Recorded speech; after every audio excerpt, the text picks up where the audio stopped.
Hello दोस्तों, acute bronchitis यानी श्वास की नली में होने वाली सडन सूजन की प्रॉब्लम, ये प्रॉब्लम का क्या मैनेजमेंट है, कैसे इसको हम इमरजेंसी में टैकल करते हैं, आज इस पर हम बात करेंगे। अक्यूट ब्रोंकाइटिस क्या होता है, इसके क्या कारण होते हैं और क्या इसका डिफरेंशियल है, ये सारे हमने अलग अलग वीडियोस में बात करी है। आज इसके मैनेजमेंट पर बात करेंगे क्योंकि एक मेडिकल इमरजेंसी है। इसके मैनेजमेंट को समझना और मैनेज करना ज़रूरी है क्योंकि इसमें जान का खतरा हो सकता है। टॉपिक पर जाने से पहले जो लोग हमारे चैनल पर नए हैं उन्हें रिक्वेस्ट करूँगा कि चैनल को सब्सक्राइब करें, वीडियोस को लाइक करें, शेयर करें, फॉलो करें, कमेंट करें। पूरा टॉपिक बहुत ही इंपॉर्टेंट है इसलिए इसे एंड तक देखिएगा। चलिए शुरू करते हैं इंपॉर्टेंट वीडियो।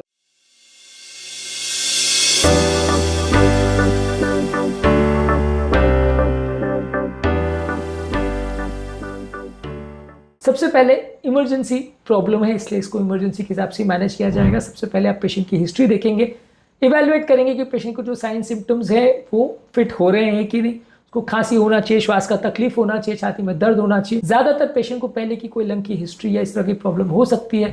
फीवर वगैरह काफी केस में हो सकता है क्योंकि निमोनिया की वजह से लोगों को ब्रोंकाइटिस हो सकता है। काफी लोग इसमें से स्मोकर हो सकते हैं। कुछ लोग को हार्ट और लंग से रिलेटेड कुछ कोमॉर्बिड कंडीशन देखने को मिल सकती है।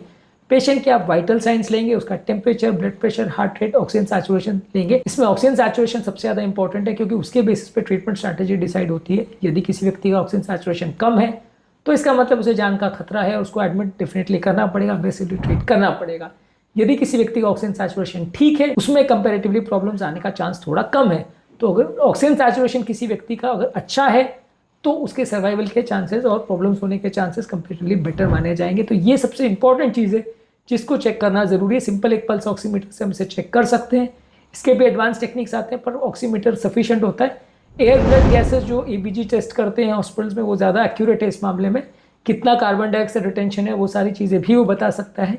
इसकी अपनी एक वैल्यू है, लेकिन बेसिकली अगर हम सैचुरेशन भी देख लेंगे तो काफ़ी इंपॉर्टेंट वैल्यू मिल जाएगी। साथ में कितनी तेज़ गति से व्यक्ति श्वास ले रहा है, रेस्पिरेटरी रेट कितना है, हृदय गति कैसी है, ये सारी चीज़ें हमें गाइड करेंगी कि व्यक्ति की ओवरऑल हालत कैसी है और उसके बिगड़ने या सुधरने के चांसेस कैसे हैं।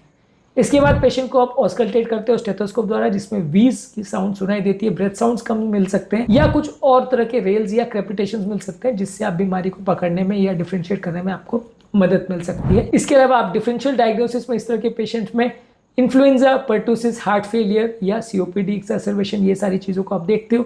पेशेंट की आप इसमें एक्सरे करते हो, सीटी स्कैन करते हो, एबीजी स्कैनिंग्स करते हो। ये सारी चीज़ों में आपको पता चलेगा कि पेशेंट को कितना सीवियर ब्रोंकाइटिस है और आगे क्या करने की आवश्यकता है, कितना अग्रेसिव मैनेज करने की आवश्यकता है। आप पेशेंट को सिम्टोमेटिक मैनेजमेंट में क्या करोगे, पेशेंट को पानी ज़्यादा दोगे। पानी मेंटेन करने से पेशेंट का जो म्यूकस है या जो बलगम है या कफ है वो थोड़ा सा लूज हो जाता है, वो उतना गाढ़ा नहीं होगा तो उसको निकालना ईजी रहेगा। बुखार अगर है तो बुखार कम करने की दवा दोगे। शरीर के अंदर सूजन होती है तो उसको कम करने की दवा दी जाती है, स्पेशली स्टीरॉइड्स काफ़ी इन्फ्लेमेशन को कम करने में मदद करती है, तो इसलिए रामबाण दवा जैसा काम करती है। ब्रोंकाइटिस के पेशेंट में सबसे इंपॉर्टेंट दवाओं में से स्टीरॉइड्स को माना जाता है। साथ में अगर व्यक्ति को खांसी है तो आप उसको कफ सप्रेशन दवाइयाँ देते हैं और जो कफ बना हुआ है, बलगम बना हुआ है, उसको निकालने के लिए एक्सपेक्टोरेंट्स दवाई देते हैं। अलग अलग तरह के कफ सिरप्स क्या होते हैं इस पर हमने ऑलरेडी अलग तरह से वीडियोज़ की हैं जो कि आप हमारे चैनल पर देख सकते हैं। इसके अलावा सबसे इंपॉर्टेंट चीज़ जो हम देते हैं पेशेंट को वो है इनहेलर्स या नेबुलाइजर्स। इनहेलर नेबुलाइजर कितने तरह के होते हैं, उसको कैसे प्रयोग करते हैं, इस पर ऑलरेडी हमने सेपरेट वीडियो किया है। यहाँ पे सबसे बेस्ट होता है कि पेशेंट को हॉस्पिटल एडमिट करके उसको हर एक एक 2-2 घंटे में कंटिन्यूसली नेबुलाइजर से भाप दी जाए। इनहेलर अगर हम प्रयोग करते हैं और व्यक्ति को अगर सीवियर अस्थमा है तो काफ़ी चांसेस है कि वो उतना अच्छा रिस्पॉन्ड नहीं करेगा क्योंकि इनहेलर में जो ब्रेथ जाती है वो पूरे लंग्स तक अगर नहीं अंदर जाती है तो उतना अच्छा रिस्पॉन्ड ना करे, ऐसा चांसेस है। नेबुलाइजर में मशीन द्वारा जब हम हाई प्रेशर में वही सोल्यूशंस को अंदर देते हैं तो हाई प्रेशर की वजह से वो दवाइयों के अंदर जाने का चांस ज़्यादा अच्छा रहता है, जिसकी वजह से आपको ज़्यादा अच्छा और ज़्यादा जल्दी रिस्पॉन्स मिलेगा। स्टेरॉइड्स और बाकी जो ब्रोंकोडायलेटर वाले इनहेलर्स अलग अलग तरह के आते हैं उनको फ्रीक्वेंटली अगर आप देते हैं तो ये सबसे इंपॉर्टेंट चीज़ है जो नलियों को डायलेट करने में मदद करती है। ब्रोंकाइटिस में सबसे बड़ा प्रॉब्लम है कि सूजन की वजह से नलियाँ सिकुड़ जाती हैं, जिसकी वजह से अंदर ऑक्सीजन नहीं पहुँच पाता है और इस वजह से व्यक्ति की कंडीशन बिगड़ती है। जब आप पेशेंट का प्रॉपर मैनेजमेंट करते हो और ऑक्सीजन सैचुरेशन इंप्रूव होता है या आप पेशेंट को बार बार भाप देते हो तो फिर पेशेंट को हॉस्पिटल में रखने की उतनी ज़रूरत नहीं होती। लेकिन जब तक पेशेंट का ऑक्सीजन इंप्रूव नहीं होता या जब तक पेशेंट का ओवरऑल जो ये वीजिंग वगैरह है वो कम नहीं होता तब तक पेशेंट को हॉस्पिटल में और खासकर शायद आईसीयू में पेशेंट को एडमिट करना अनिवार्य होता है।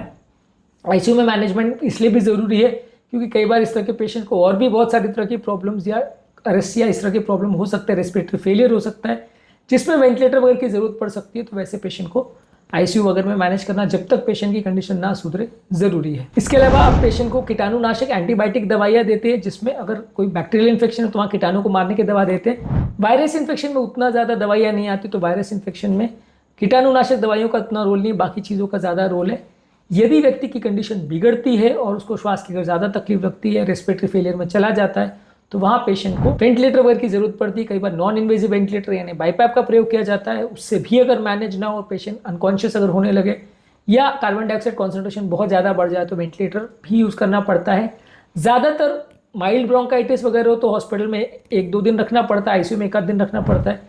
सीवियर ब्रोंकाइटिस है तो कई दिन हॉस्पिटल में रखना पड़ सकता है, कई दिन आईसीयू पे भी रखना पड़ सकता है, कई दिन वेंटिलेटर पे भी रखना पड़ सकता है। कंडीशन पे डिपेंड करेगा। कंडीशन अगर खराब है तो मान के चलिए पेशेंट को लंबा हॉस्पिटल में रहना पड़ सकता है, जान का खतरा भी हो सकता है। कंडीशन को लाइटली मत लीजिए, ये डेंजरस कंडीशन है, इसको सीरियसली लीजिए। ठीक तरह से मैनेज किया गया, अप्रोप्रिएटली मैनेज किया गया तो ज़्यादातर पेशेंट को बचाया जा सकता है। दिक्कत नहीं आएगी, लॉन्ग टर्म प्रॉब्लम्स भी नहीं आएंगे। लेकिन सही तरह से मैनेज नहीं किया गया या लापरवाही की गई तो काफ़ी पेशेंट्स की जान जा सकती है। इसलिए इस तरह के पेशेंट्स को ज़्यादातर प्रेफरेबल होगा कि हॉस्पिटल में मैनेज करें।